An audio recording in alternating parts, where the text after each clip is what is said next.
توشہ خانہ 2 کیس میں بانی پی ٹی آئی کی ضمانت منظور، اسلام آباد ہائی کورٹ کا بانی پی ٹی آئی کو رہا کرنے کا حکم۔ عدالت نے 10-10 لاکھ روپے کے 2 مچلکے جمع کروانے کا حکم دیا۔ جسٹس گل حسن اورنگزیب نے احکامات جاری کر دیے۔ بانی پی ٹی آئی کو ٹرائل کورٹ میں پیش ہونے کا حکم۔ عدالت نے کہا بانی پی ٹی آئی ٹرائل کا حصہ بنے ورنہ ضمانت کا آرڈر واپس ہو سکتا ہے۔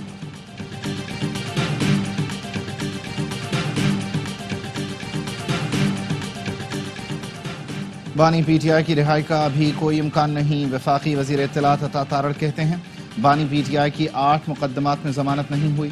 بانی پی ٹی آئی کے خلاف توشہ خانہ 2 کیس بھی منطقی انجام کو پہنچانا ہے۔ اس کیس میں بہت سے شواہد ہیں، ابھی مقدمہ چل رہا ہے۔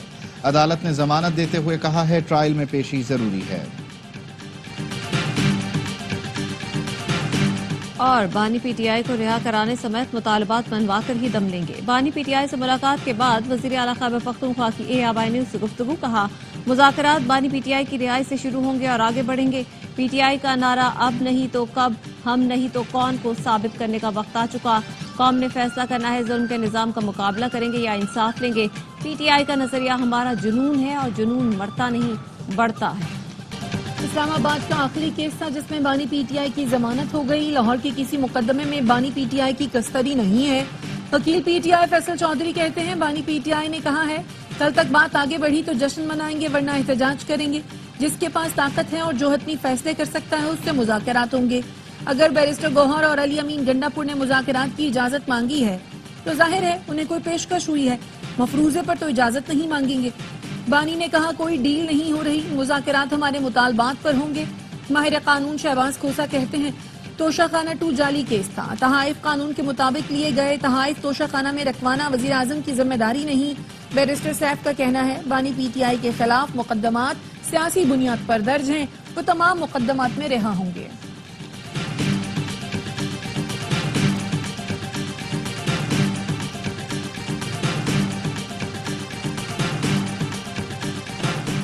بانی پی ٹی آئی کے خلاف درج کیسز کی رپورٹ لاہور ہائی کورٹ میں پیش۔ رپورٹ کے مطابق بانی پی ٹی آئی کے خلاف پنجاب میں 54 کیسز درج ہیں، لاہور میں 21، راولپنڈی ڈویژن میں 19، فیصل آباد 5، گجرانوالہ 1، شیخوپورہ 7 اور سرگودا ڈویژن میں 1 مقدمہ درج ہے۔ جسٹس فاروق حیدر نے بانی پی ٹی آئی کی بہن نورین نیازی کی درخواست پر سماعت کی۔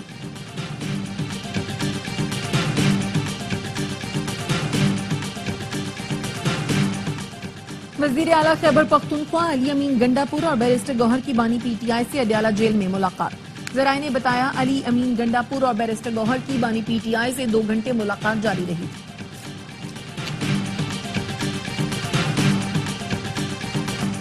بنوں میں خارجیوں کا چیک پوسٹ پر حملہ، خودکش حملے میں 12 اہلکار شہید، شہداء میں سیکورٹی فورسز کے 10 جوان اور ایف سی کے 2 اہلکار شامل۔ مالی کھیل کے علاقے میں چیک پوسٹ میں داخل ہونے کی کوشش ناکام بنا دی گئی، فائرنگ کے تبادلے میں 6 خارجی ہلاک۔ آئی ایس پی آر کے مطابق خارجیوں نے بارود سے بھری گاڑی عمارت سے ٹکرائی۔ خودکش دھماکے کے نتیجے میں انفراسٹرکچر متاثر ہوا۔ جوانوں کی قربانیاں ہمارے عزم کو مزید تقویت دیتی ہیں۔ شہداء کی نماز جنازہ بنوں گیریزن میں ادا، کور کمانڈر پشاور سمیت اعلیٰ عسکری حکام، سول انتظامیہ اور فوجی جوانوں نے شرکت کی۔ صدر مملکت، وزیر اعظم اور وزیر داخلہ کی بنوں میں چیک پوسٹ پر حملے کی مذمت۔ شہداء کو خراج عقیدت، کہا قوم مادر وطن کے سلامتی کے لیے جام شہادت نوش کرنے والوں کو سلام پیش کرتی ہے۔ فوجی عدالتوں کے کیس میں نئے بینچ کی تشکیل کے لیے جوڈیشل کمیشن سے رجوع کرنے کا فیصلہ۔ آئینی بینچ کی ججز کمیٹی کا جسٹس امین الدین خان کی زیر صدارت اجلاس۔ اعلامیے میں کہا گیا جسٹس عائشہ مالک فوجی عدالتوں کے کیس میں پہلے فیصلہ دے چکی ہیں، جس کے خلاف انٹرا کورٹ اپیلیں 7 رکنی بینچ میں زیر سماعت تھیں۔ کمیٹی نے فیصلہ کیا 7 رکنی آئینی بینچ ہی فوجی عدالتوں کے کیس میں اپیلیں سنے گا۔ سپریم کورٹ ٹھوس آئینی قانونی سوالات ہونے پر مقدمات آئینی بینچ کو بھجوا سکتی ہے۔ مقدمات کی ایک سے دوسری عدالت میں منتقلی کا اختیار صرف سپریم کورٹ کو ہے۔